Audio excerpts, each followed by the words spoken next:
Olá, meus amores! E aí, tudo bem com vocês? Espero que sim. Infelizmente, o nosso encontro ao vivo não foi possível essa semana, mas eu não poderia, em hipótese alguma, deixar de me despedir de vocês antes do início do recesso. E essa despedida tem início com meu agradecimento. O agradecimento pelo empenho e a dedicação de vocês com a disciplina Filosofia no primeiro semestre. E dizer que, apesar do contexto em que nós estamos vivendo, né, um contexto de pandemia, um contexto de isolamento, nós conseguimos desenvolver muitas discussões, conseguimos desenvolver uma aprendizagem significativa em relação aos conteúdos de filosofia do segundo ano no primeiro semestre. Dizer que a partir do dia 28 eu estou esperando vocês, esperando com mais discussões, com mais conhecimento, com mais conteúdos e esperando vocês também com avaliações, avaliações individuais e avaliações em grupo, para que nós possamos concretizar muitos dos estudos que foram desenvolvidos até então. E para que vocês não esqueçam de mim e não esqueçam da disciplina Filosofia nesses 10 dias de recesso, eu resolvi fazer uma retomada geral do que nós estudamos nesse segundo ciclo. Então, como já é de conhecimento de vocês, nesse segundo ciclo, nós passamos a estudar a primeira etapa da filosofia moderna. A filosofia que se desenvolveu ligada ao racionalismo científico, ao renascimento cultural.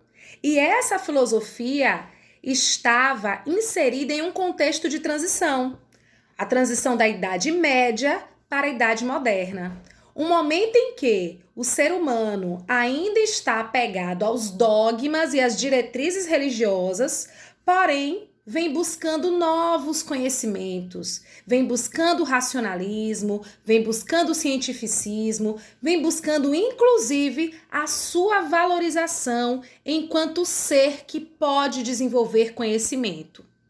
E no contexto de desenvolvimento dessa filosofia, nós vimos que estavam as grandes navegações, a formação dos Estados Nacionais Europeus, a reforma protestante, que enfraquece ainda mais a Igreja Católica, a invenção da imprensa, muito importante para a propagação das ideias que foram desenvolvidas naquele momento. E a gente sabe também que esse momento foi marcado por uma série de características que trazem novas aspirações, como o racionalismo, o cientificismo, o otimismo. O ser humano passa a se preocupar com a sua vida terrena, não é apenas a vida após a morte que é importante. O hedonismo, que é a busca do prazer. A prática também do mecenato, que é o patrocínio das obras artísticas, culturais, filosóficas, científicas. Então, esse momento é um momento de novas características, como eu falei para vocês, é um momento de novas aspirações, é um momento de valorização do indivíduo, de valorização do ser humano através da filosofia, através da arte, através da literatura e através da ciência. E no que diz respeito à filosofia, nós estudamos alguns nomes muito importantes que desenvolveram conhecimentos na área da astronomia. Dentre eles, se destacam Giordano Bruno, Copérnico, que trouxeram à tona a ideia do heliocentrismo e foram perseguidos por conta disso. Na política, nós vimos as ideias de Maquiavel. Maquiavel que defendia um Estado absoluto, onde o rei, príncipe ou soberano poderia inclusive cometer crueldades para trazer a paz para a sociedade, para acabar com o caos. No que diz respeito à teoria do conhecimento, nós estudamos filósofos muito importantes, dentre eles o empirista inglês Francis Bacon.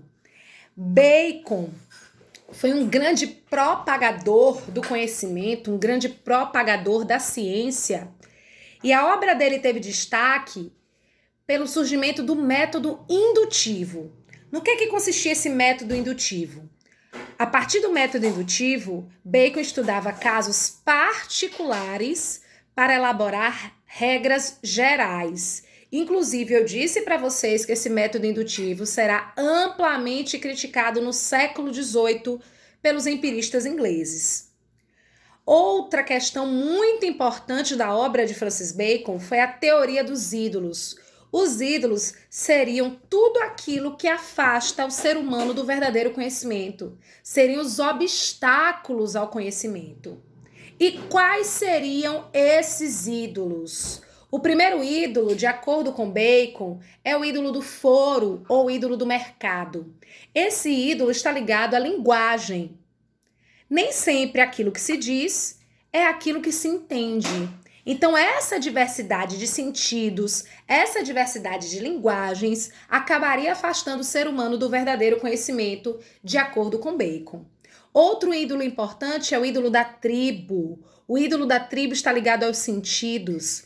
Os sentidos que muitas vezes são ilusórios, são enganadores e que também afastam o indivíduo do conhecimento. Bacon também fez referência ao ídolo da caverna. A caverna seriam os preconceitos, os prejuízos que acabam envolvendo o ser humano em uma caverna. Para Bacon, cada indivíduo possui a sua caverna. E isso faz com que o ser humano não enxergue a verdade.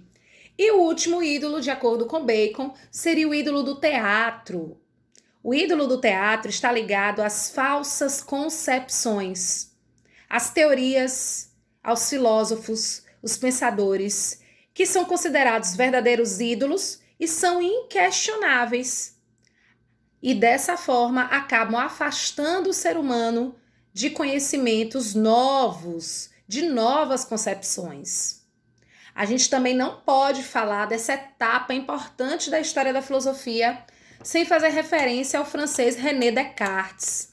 Enquanto Bacon era empirista, Descartes era racionalista. Então, Bacon acreditava que o conhecimento era obtido através da experiência, dos sentidos, e Descartes acreditava que apenas com o uso da razão é possível chegar ao verdadeiro conhecimento. Dentre todos os conhecimentos adquiridos por Descartes e propagados por ele, sem dúvida alguma, um grande destaque em sua obra é o método cartesiano.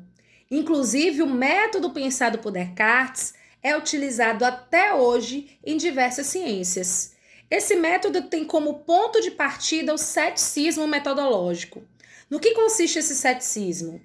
O questionamento, a crítica. Para que ocorra a obtenção de um novo conhecimento, nós precisamos partir daquilo que nós já sabemos. Então, isso que o ser humano já sabe precisa ser questionado, precisa ser criticado, precisa ser colocado à prova. A partir do momento que esse suposto conhecimento é colocado à prova, então pode-se partir para a obtenção de um novo conhecimento. A segunda etapa do método cartesiano é a análise. O que é que significa análise? Divisão. Dividir o objeto do conhecimento em quantas vezes for possível. Já a terceira etapa consiste no avanço regular do conhecimento, partir do mais simples para o mais complexo.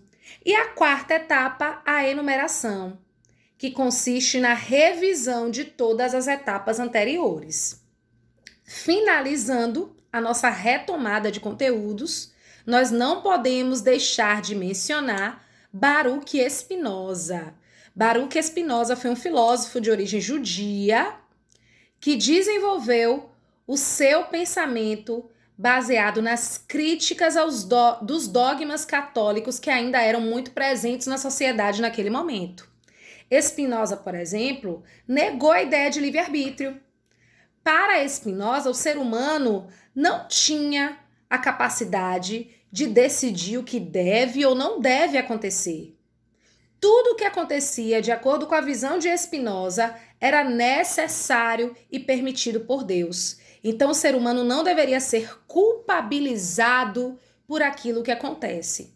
Uma outra ideia muito importante de Spinoza é a ideia de que Deus é tudo e Deus é o criador de tudo. Então, Deus possui uma natureza naturante, ou seja, uma natureza criadora, e uma natureza naturada. Ele está presente na própria criação. Então, tudo é Deus e Deus é tudo. Então, amores, eu acredito que essa retomada foi importante para vocês, né? Ter alguma serventia para a aprendizagem de vocês. Sentirei saudades nesses 10 dias. Espero vocês a partir do dia 28. Se cuidem, fiquem em casa e até mais. Beijo grande. Tchau.